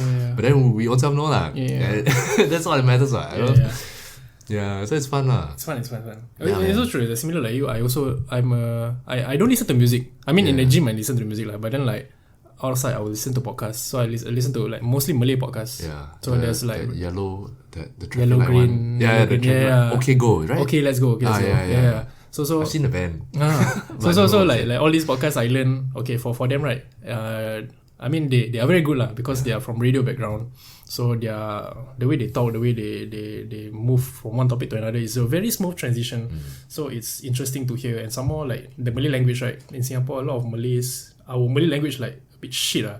So to hear these people who talk like the Malay language, but not more to like the mainstream More media, articulate. but more articulate, but not towards the mainstream media kind of Malay language, but more to like Everyday man. everyday, yeah. But it's very fluent. Yeah. So to hear that, it's very nice, and It's real lah. That's the point. It's yeah. it's real. It's yeah, just it's real. how they talk on that show is how they talk to their mother, how they talk to the uncle downstairs, you know. But then when you have like a more curated show or like a news, like good morning, everybody, like nobody's gonna like resonate with that lah. And one more thing is like back then the way they rise to popularity, right, is they interview very interesting people like hostess, people with crazy background like depression, but this depression is more of like a doesn't make sense depression. So it's kind of bad to me. Like they do all this kind of thing. Like they like these people is talking about like depression kind of topic, but then like we the listeners also listen. It doesn't make sense where he coming from lah. But future podcasts they make fun of it, you know, kind of thing. Yeah. So I think a lot of people resonate with it. And another Malay podcast also I hear they talk about like every day they talk about girls, no? Then like it's very like, hey, why you talk about only this? But then like people listen to it. People like to hear like especially the kids, they like to hear all these interesting things where they don't even know what's happening.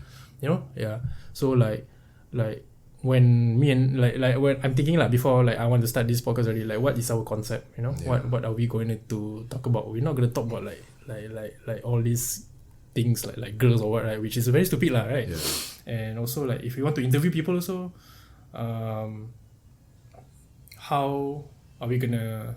I mean, we can ask you for tips lah, like how. Yeah, I'm happy to share, man. Yeah. But then like of course we want to grow the podcast to even further, because what I see how podcasts like the hierarchy, like where do you go from here? You know, like first you start with the podcast, right? Then from there maybe you Sell stuff or whatever, right? like you will get sponsors. Yeah. Then from there YouTube, you know, Yeah. take, then that's true. you do a game while doing a podcast. Then from there, like now you're thinking very business minded. Because like I feel like if you can do something that that you like, then if you can monetize it, why not? You know? Then this okay, let's go. They have reached that peak whereby they do like events. influencer kind of thing. Yeah, like then they do events like expos. Then these expos they invite. You're like a little celebrity, lor. Yeah. So like very interesting like how this podcast can reach towards like greater heights. So I don't know, I just thinking about this aspect like, oh okay lah, can do lah. But like this mic here cost me like less than $200.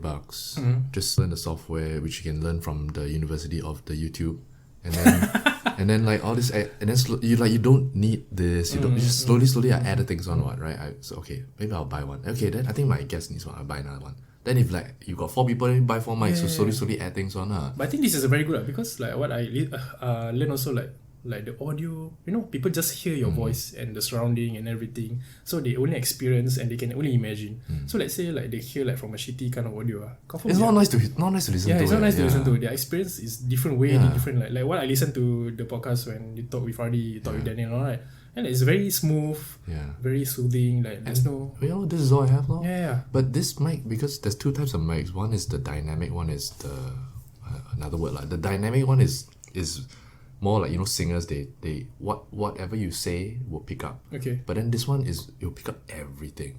So that's why you need to be in a studio. Right? Okay, so even though the quality is better, but it picks up Can you hear the icon? It probably, but like I will do some editing at least to remove like the ambient noise. Oh yeah, then the software, like what software you use? It's a free software. It's a free software. Yeah, you can use like the GarageBand, or I use like Audacity. You can see see, so every time we talk, then you can see the spikes. So whenever there's like a if it's too big, like the thing too sharp, right, then I'll remove it a bit. Yeah. So like all this can learn one. I think what's the hardware, the technical side is easy. It's the concept of what you want. You know, now you need to think of like, what's your thing? What's your niche? What's your audience? What's the podcast gonna be called? And like, what's your direction? Every episode, what you're gonna talk about? Like, the content is more harder than the learning how to. You can just like you can pay someone to go and do it for you also, lah. You know. Correct. Okay. Yeah. Then have you ever thought like getting a like sponsor or something?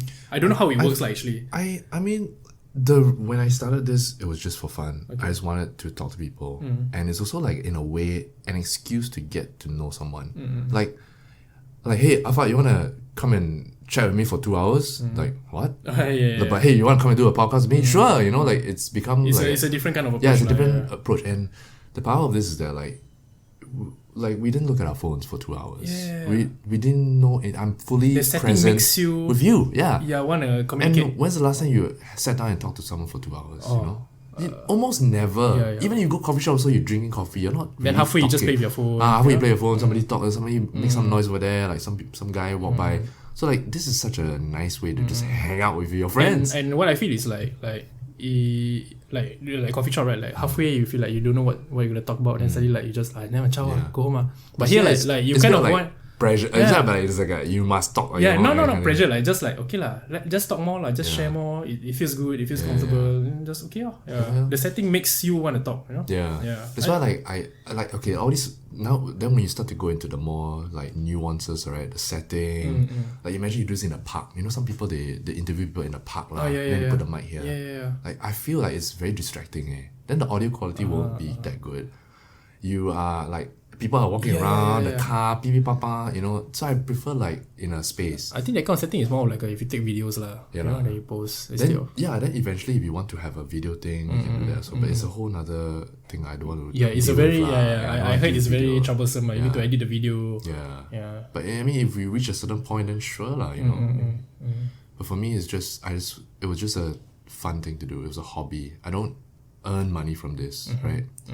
But then, say you were thinking of like, okay, you know, when you reach a point, sponsorships. I think sponsorships will come naturally once you have a decent amount of audience.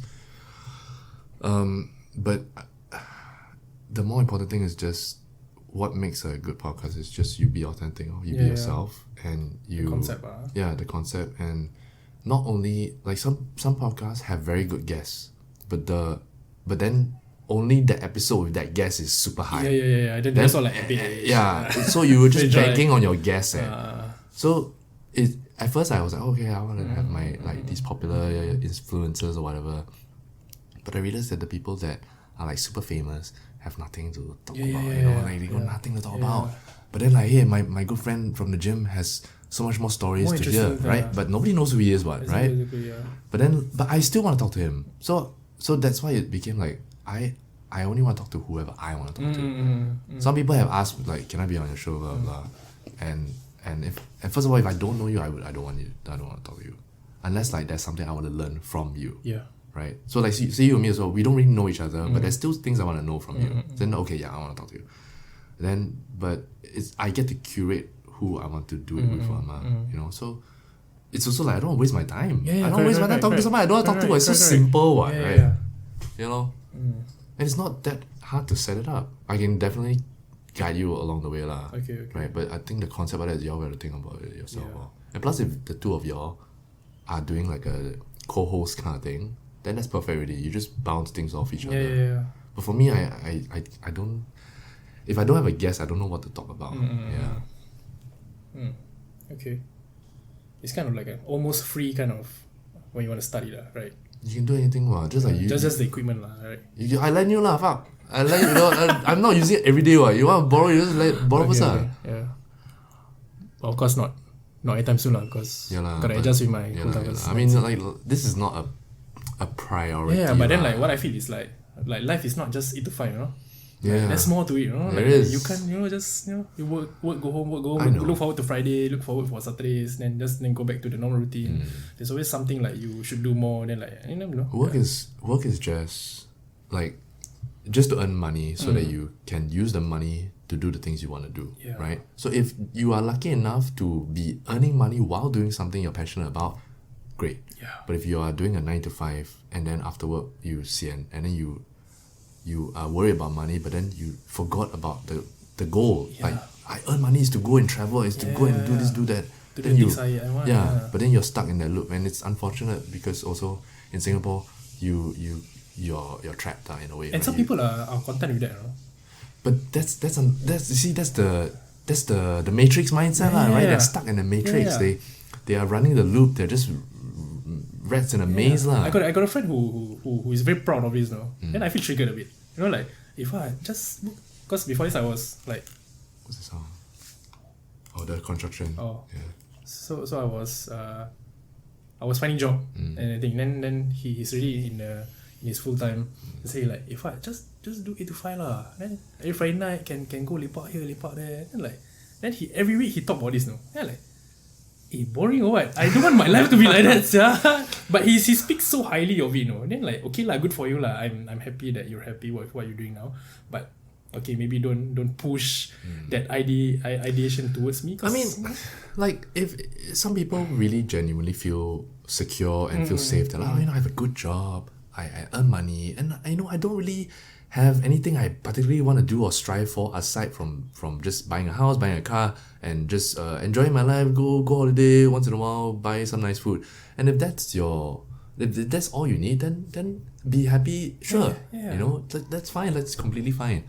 But then I say other people who are fortunately or unfortunately like, hey, you come back already. I see how Whether they are like how to say like you have a passion, right? You want something, and now you have to balance it already. Because it's sort of easier if you don't have anything. You just work, and then you enjoy and you die. Very simple. But then if you have a calling, right?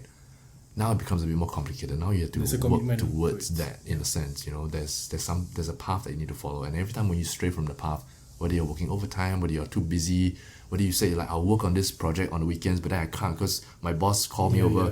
Then you start to get sian, what should I do? I can't really quit. I gotta pay the bills. Then that's how you balance things off. But I mean, Singapore is also not easy to stray from the path, because everything society has, it's very hard to be a freelancer in Singapore. Alright, a lot of things you cannot do and a lot of benefits you can't have as well. But that's why they make government sector jobs so appealing lah. Got bonus lah, very safe lah, just show up 9 to 5 and the benefits are good. But at the cost of your soul lah. Fuck. But if you're okay with that trade, by all means make it, right? And if you're not, then we have to walk a different path. And that path is not obvious. We have to forge it ourselves. That's why. So the best way I heard this from the great Joe Rogan also. If you think of the life that you want to live, and you look at the person who's living that life and just do what he does, that's what you do. So say I want to be like that guy who's living this particular life that I want to live also. What did he do? Oh, he took a chance, he took a risk to do this. He quit his job to start his business. He did this, he did that, whatever that he did, that was one path forged by him. And then you see whether you can mimic that path so in some way with your context, right? Otherwise you're stuck. Right, you're stuck. But I feel like you also need a very strong support system. I mean, doing things alone, it's okay, but sometimes like you don't know what the fuck you're doing. Sometimes, you need like a guidance, some mentor, right? But you also just need to like networking helps. Just find people in that same thing that are doing the same thing that you are trying to achieve. But I mean, you gotta start somewhere, right? But like for you, right? Are you that kind of person like you need a second opinion? I guess. Like, right. In what sense? Like I think you do, right? You just need a second opinion and see what their views is.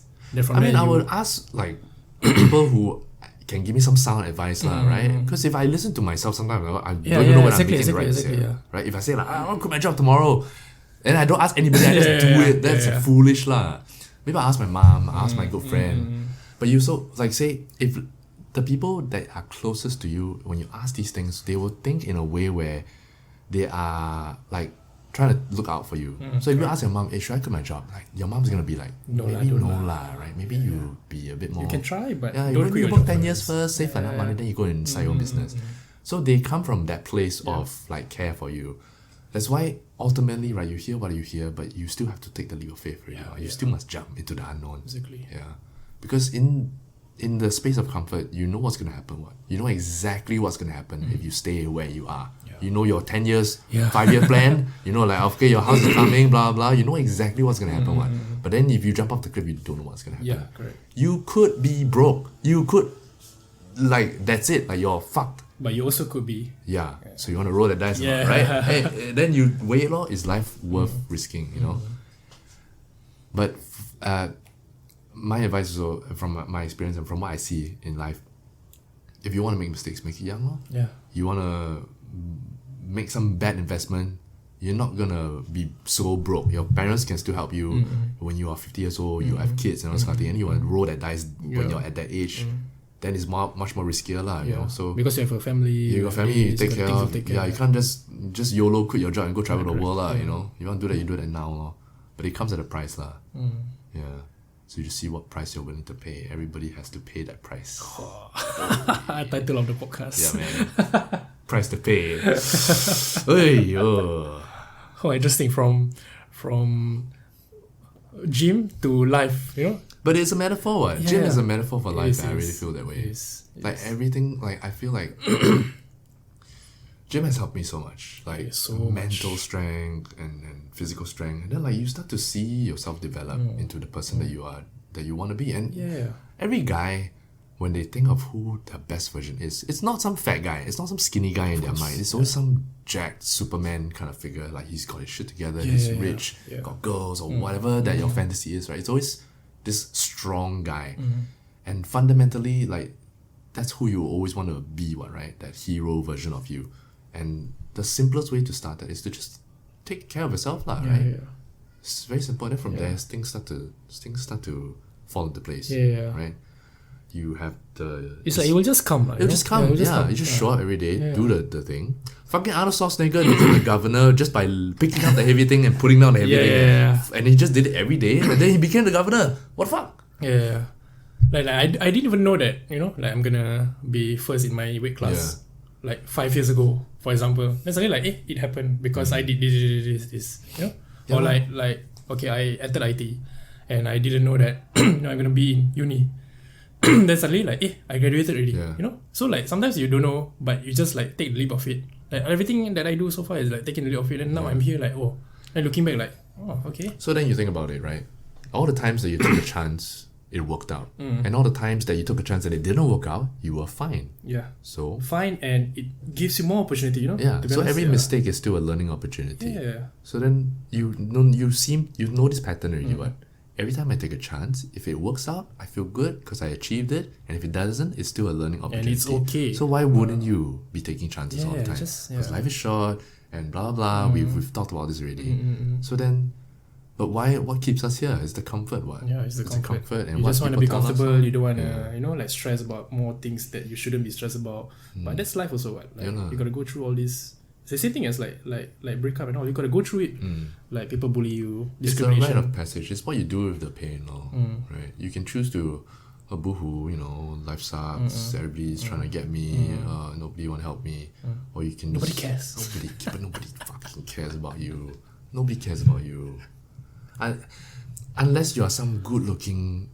Okay, even if you are a good-looking guy, no, like maybe a few people will care about you, but like compared to like as a girls, you know, like people will still care about you. You can sort of, it's a bit of a cheat code as a female.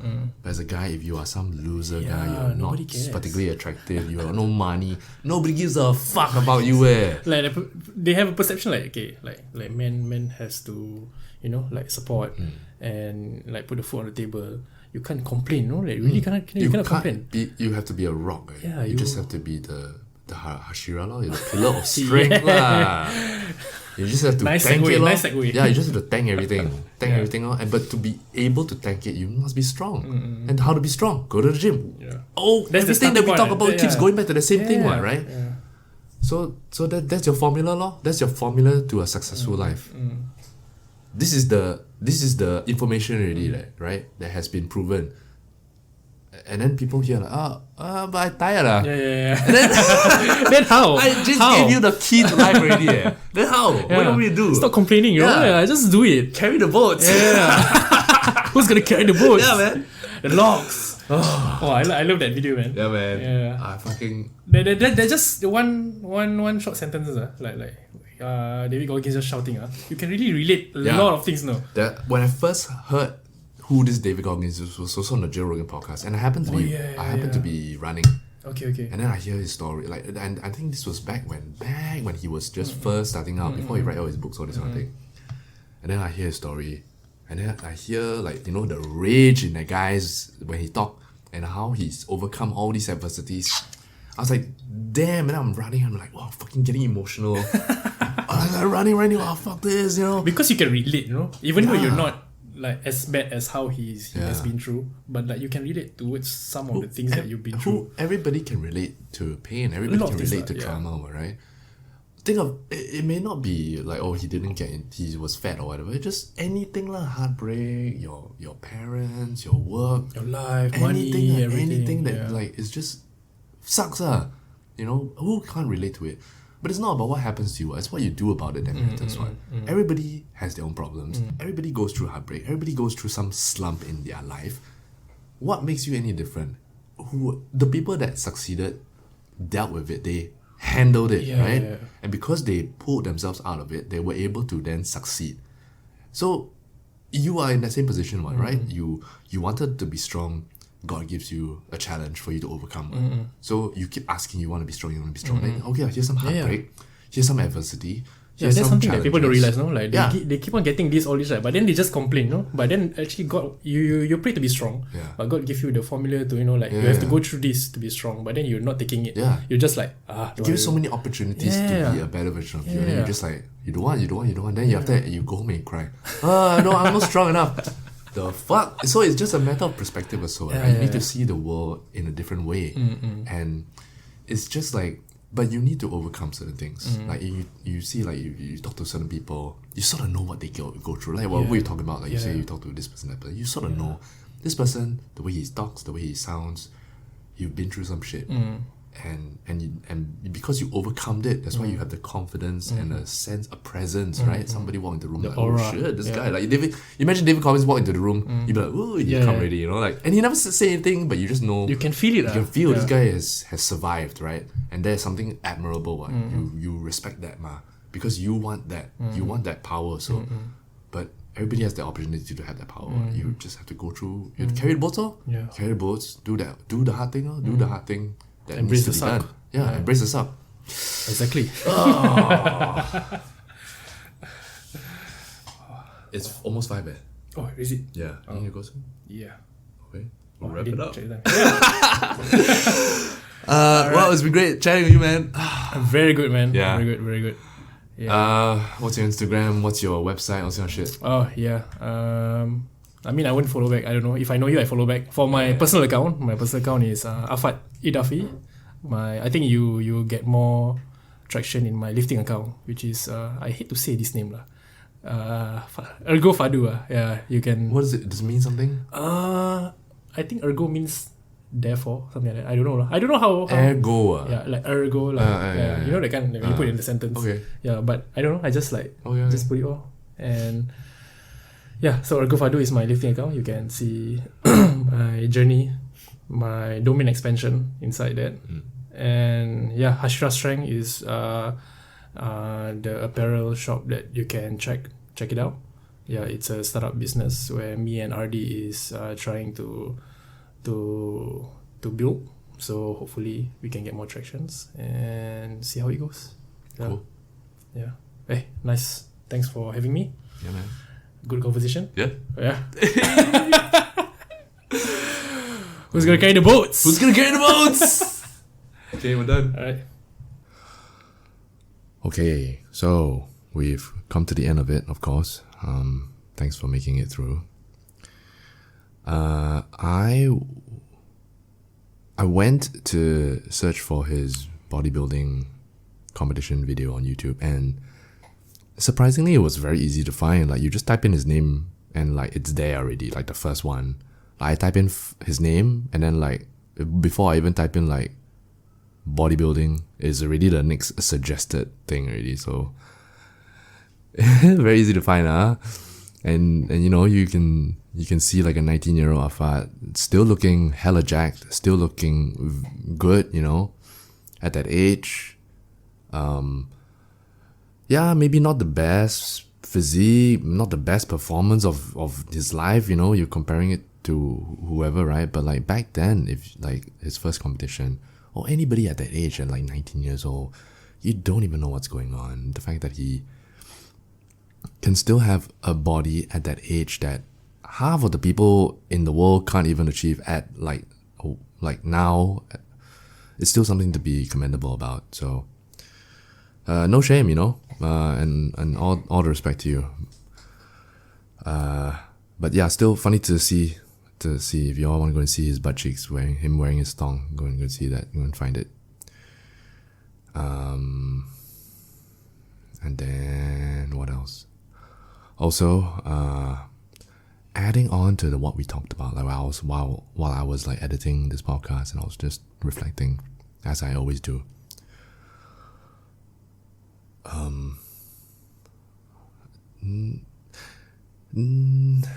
It's true, like what we talked about, how nobody cares about you, and it's a bit of a harsh reality check. You think that people are looking at you, but really nobody does. People are too worried about themselves to care about what other people are doing.